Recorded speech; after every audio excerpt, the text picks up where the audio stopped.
By now, I'm positive life was given to us for a distinctive 3 reasons. 1.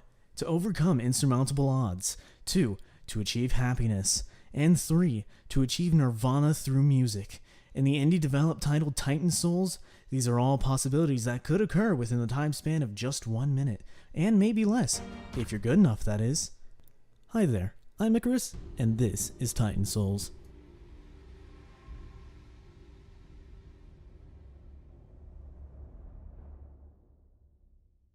Before I jump straight into the game, I want to mention a certain developer, or rather, Devolver.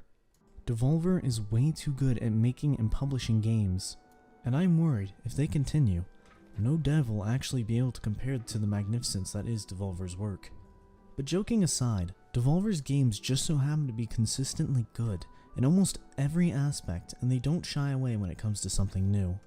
Although, I've always felt they had some special talents when it came to more pixelated titles, like Enter the Gungeon or Hotline Miami as some prime examples. Then what about Titan Souls? Well, for starters, the actual devs are Acid Nerve, while Devolver simply published the title, as a publisher does. And now that that's out of the way, the real question, is Titan Souls worth your time?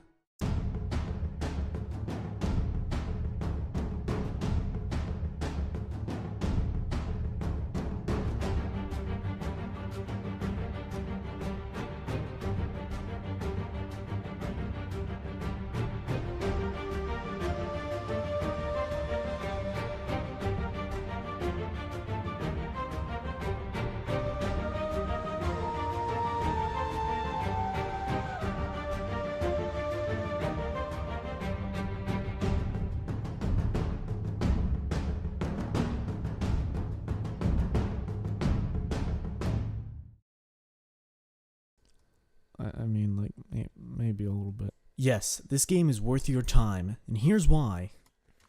The story. You play as Nameless McNameless on a journey to kill all Titans. Why are we killing all the Titans? For knowledge?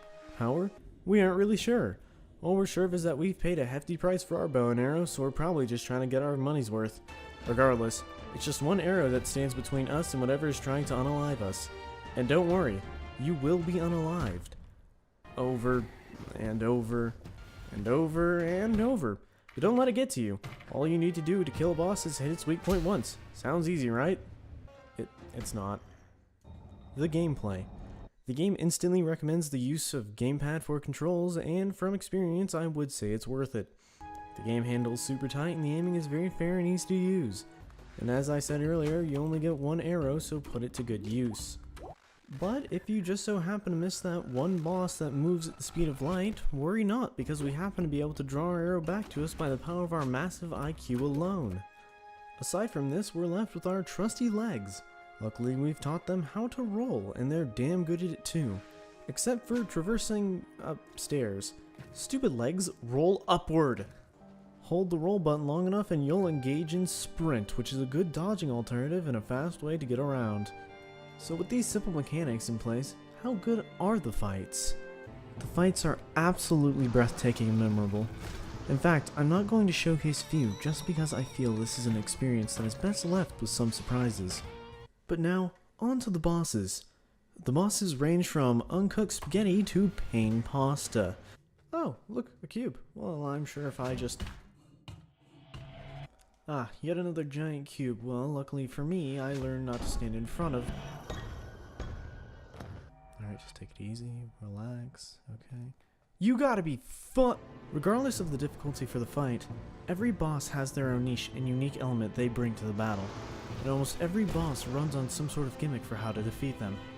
Personally, I deeply enjoy bosses like this, and I think more effort goes into a boss that has a unique method of being defeated, rather than hit boss X many times to win, with your only concern being dodging and blocking. Not to say those bosses are bad, but I feel like they lack a certain taste. A good example of a game I feel mixes these core elements of gimmick and hit just right is Metal Gear Rising: Revengeance, but alas, I'll save that review for another day. But besides all the gimmicks and difficulty, the bosses are all wonderfully designed and each one has unique flair in its own right, although I wouldn't go as far to say every boss is completely unique. This one's just a Yeti, this is a psychedelic mushroom, a mimic, And this one is a reskin with lasers. Regardless, all bosses feel refreshing to fight, and not a single boss should come off as too strong. Except this one. I hate this one. With that said, I almost forgot to mention that the game is completely open-ended. After you take down the first 4 bosses at the start, you are completely free to fight any boss at any time. This excludes the last 2 bosses, and the true final boss, which I won't be showing you, but you can unlock it by defeating every boss in the game. Oh yeah, I also forgot to mention, you aren't required to defeat every boss to finish the game. Interestingly enough, you can simply pass up on a boss you really don't want to fight, but in my opinion, I think every fight is worth doing. Yes, even this one.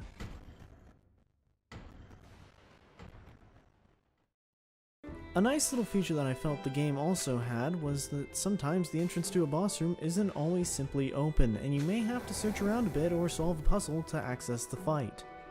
This isn't common in the game, but I really wish they capitalized on it a bit more. There's something way too satisfying about solving a puzzle to enter into a boss room. The music and atmosphere. To make up for the lack of direct story or lore, the game expertly makes up for it in its various locations and superb music. I'll start with the music. The music is so good, it's actually probably illegal somewhere. I'm not sure who let the psychopath into Acid Nerve HQ to fiddle with the instruments, but I'm glad you let them finish because this soundtrack makes me lose my mind. Every boss, and I mean every boss, has the equivalent of final boss music.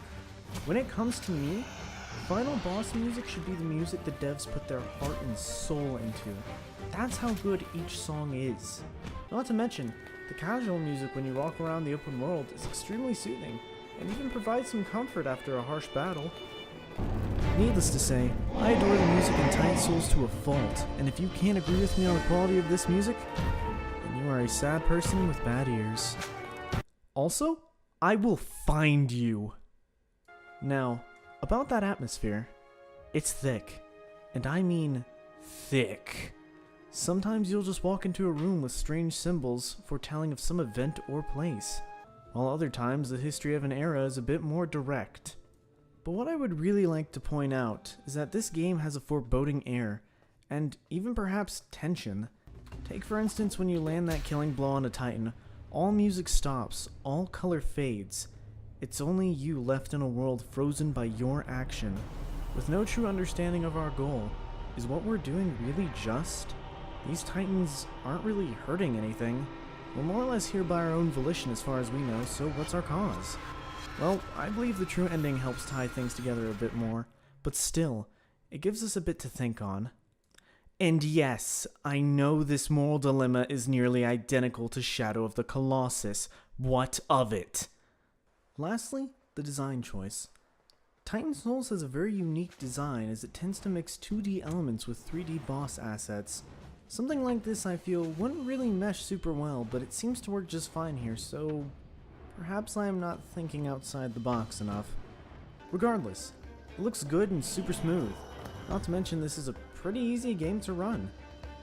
Another design choice I absolutely adore is that the game guides you without ever really saying a word. Everything is done in such a clever manner that it really never feels cryptic.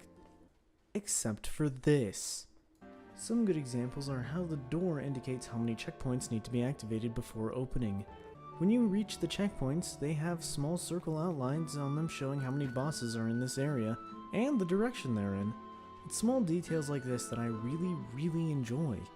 Not to mention the look of the game is very pretty and well constructed. So with all these core aspects blending together, what's left to say besides the fact that Titan Souls is an underrated gem? It's truly just phenomenal, and I would recommend buying it when you can, if this is your sort of thing. Or maybe if you're just looking for a fun challenge. Did I mention it's only like $3? Seriously, go buy this game when you can. My final verdict is a 4 out of 8. Oh, damn it. 4.8 out of 5. You just really can't go wrong with this.